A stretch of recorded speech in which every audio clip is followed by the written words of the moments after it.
ఒక పాత సినిమాలోని వింటేజ్ సాంగ్ని ఇప్పుడు రాజాసాబ్ సినిమాలో రీమేక్ చేసేందుకు గాను ఆ పాట హక్కుల కోసం రాజాసాబ్ సినిమా చిత్ర బృందం ఏకంగా 11 కోట్ల రూపాయలు వెచ్చించినట్లుగా కొన్ని వార్తలు వస్తూ ఉన్నాయి. దీని మీద మనం పూర్తి స్థాయిలో విశ్లేషణ చేసుకుందాం. ప్రస్తుతం మనతో పాటున్నారు ప్రముఖ సినీ రాజకీయ విశ్లేషకులు, ప్రముఖ సీనియర్ జర్నలిస్ట్ శ్రవణ్ కుమార్ గారు. వారితో మాట్లాడదాం. శ్రవణ్ గారు నమస్తే. నమస్తే అండి.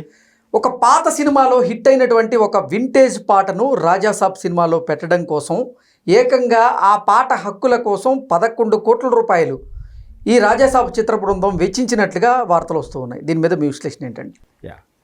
రాజాసాబ్ ఈ జనవరి మొదటి వారంలో రిలీజ్ అయినటువంటి చిత్రం. సరే, అనుకున్నంతటువంటి మైలేజ్ రాకున్న సినిమా అయితే బాగుందన్న టాక్ అయితే వచ్చింది. దాంట్లో ప్రభాస్ గారి పెర్ఫార్మెన్స్ విషయంలో మనకి ఎప్పుడు కూడా ఢోకా లేదు, ఎందుకంటే ప్యాన్ వరల్డ్ స్టార్. అయితే ఈ మధ్యకాలంలో ఒక ట్రెండ్ నడుస్తూ ఉంది. పాత సినిమా పాటలని మళ్ళీ యాసిటీస్గా వాడుకోవడం, లేదా రీమేక్గా వాడుకోవడం, లేదా ట్యూన్ వాడుకోవడం అనేది ట్రెండ్ నడుస్తూ ఉంది. ఇట్లాంటి ట్రెండ్ ఇప్పుడేం కాదు, ఎప్పటి నుంచో మొదటి నుంచి కూడా ఉంది. గతంలో ఎక్కువ శాతం మాత్రం ఈ కామెడీ సన్నివేశంలో పెద్ద హీరో చేసిన పాటని కామెడీ స్టారు పాడి ఆ పాటకు డ్యాన్స్లు వేయడం అట్లాంటివి నడిచే కొన్నాళ్ళు. ఇప్పుడు మనం ఈ మధ్యకాలం చూస్తున్నాం, అంటే తండ్రి చేసినటువంటి పాటని, అంటే ఉదాహరణకి ఎన్టీ రామారావు పాటని బాలకృష్ణ గారు కానీ, చిరంజీవి గారి పాటని రామ్ చరణ్ గారు కానీ, ఇట్లాంటి ఈ ట్రెండ్ కూడా కొన్నాళ్ళు నడుస్తూ ఉంది. అయితే ఏదన్నా ఒక సందర్భంలో ఆ పాత పాటను వాడుకోవడం, జానపదాన్ని వాడుకోవడం మన పవన్ కళ్యాణ్ గారికి బాగా ఇంట్రెస్ట్. జానపదాన్ని కానీ ఆ జనభావనలోని ఆల్రెడీ ఒక పాటని దానికి తగినటువంటి హక్కులు కానీ రైట్స్ కానీ సంబంధించిన డబ్బులు ఇవ్వడం అనేది సాధారణం జరుగుతూనే ఉంది. ఈ మధ్యకాలంలో నిన్నగాక మొన్న వచ్చినటువంటి మనశంకర వరప్రసాద్ చిత్రంలో చిరంజీవి చిత్రాలు అయినప్పటికీ సదరు ఆ నిర్మాతలని ఆ హక్కుదారులతోటి అనుమతి తీసుకొని వాడుకోవడం జరిగింది. అలాగే ఈ రాజాసాబ్లో కూడా 1980 దశకంలో డిస్కో డాన్సర్ అని మిథున్ చక్రవర్తి సినిమా, ఆ పాటలో డిస్కో డాన్స్ సినిమాలో నుండి సారా జహా నచి నచి అని ఒక పాట ఉంటుంది. ఆ రోజుల్లో యావత్తు ఇండియాని ఉర్రూతెలించింది, యువతని హేరింతలు కొట్టించిన పాట అది. ఎందుకంటే డిస్కో డ్యాన్స్ అప్పుడే వస్తున్నటువంటి ఆ దశకంలో కొత్తగా పరిచయం అవుతున్నటువంటి డ్యాన్సు. ఇప్పుడు మనకు బ్రేక్ డ్యాన్స్ చిరంజీవి గారు పరిచయం చేసింది. ఆ తర్వాత ఇప్పుడు చెప్తున్నాం హిప్పో స్టెప్స్ అని, వీనా స్టెప్లు అని రకరకాలుగా ఒక ట్రెండ్ నడుస్తూ ఉన్నట్టే అప్పుడు భారతదేశానికి కొత్తగా పరిచయం అయినటువంటి డిస్కో డ్యాన్స్ ట్రెండ్ నడుస్తూ ఉంది. దాంట్లో మిథున్ చక్రవర్తి అదే డిస్కో డ్యాన్స్నే ప్రధానంగా చేసినటువంటి చిత్రం.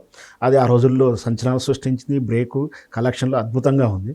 బహుశా మరి ప్రభాస్ గారు బాగా నచ్చిండొచ్చు ఆ పాట కావాలని కోరుకోవడం. దానికి ఆ సినిమా రాజాసాబ్లో పెట్టారు. అదే సినిమా గురించి మనం ఆల్రెడీ మాట్లాడుకున్నాం.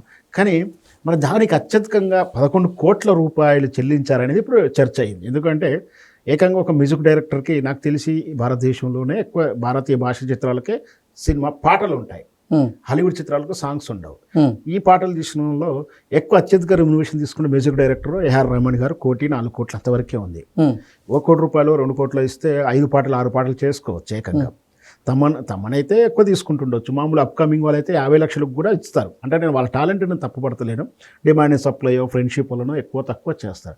అట్లాంటిది ఆల్రెడీ ఉన్న పాటకు 11 కోట్ల రూపాయలు ఆ వింటేజ్ సాంగ్కి ఇచ్చారంటే మరి వాళ్ళ డిమాండ్ వీళ్ళకి కావాల్సి వచ్చింది. ఈ సినిమాలో అది సూటబుల్ అనుకున్నారు, అది ధర పెట్టి తీసుకున్నారు.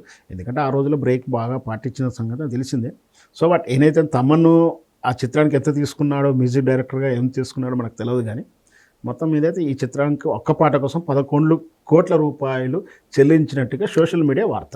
అంటే ఆ పాత సినిమాలోని వింటేజ్ సాంగ్ కోసం, ఈ నాచో నాచో అనేటువంటి ఒక పాట కోసం ఏకంగా దాని హక్కుల కోసం 11 కోట్ల రూపాయలు వెచ్చించి తీసుకున్నారు. మరి అదే స్థాయిలో ఈ సినిమాలో రాజాసాబ్ సినిమాలో తెరకెక్కించారు. ఆ సినిమాలో ఆ పాట కూడా బాగానే క్లిక్ అయింది. 11 కోట్ల రూపాయలు ఆ హక్కులకి అవసరమా అంటూ చాలామంది ప్రశ్నిస్తూ ఉన్నారు. ఏంటి నిజంగా 11 కోట్ల రూపాయల వర్తిట ఆ సాంగ్ హక్కులు అంటే ఏం చెప్తారు? నిజంగా ఆ మాట మీరు అలా అడిగితే మాత్రం 11 కోట్లే కాదు, ఒక్కొక్కసారి ఒకరి హక్కును ఉంటుంది. మనం 11 కోట్లు కాదు 110 కోట్లు పెట్టైనా కొనుక్కోవాల్సి వస్తుంది. ఎందుకంటే మన డిమాండ్ ఆయన సొంతదారుడుగా ఉన్నటువంటి వాడిని మనం అవసరం ఉన్నప్పుడు ఎంత డిమాండ్ చేసి కొనుక్కుంటాం. సాధారణంగా ల్యాండ్ విషయంలో కూడా మన పక్కింటి ల్యాండ్ కొనుక్కోవాలంటే మనకు కంపల్సరీ కావాలి కాబట్టి ఆడ ఏ ధర చెప్తే అది కొనేసుకుంటాం.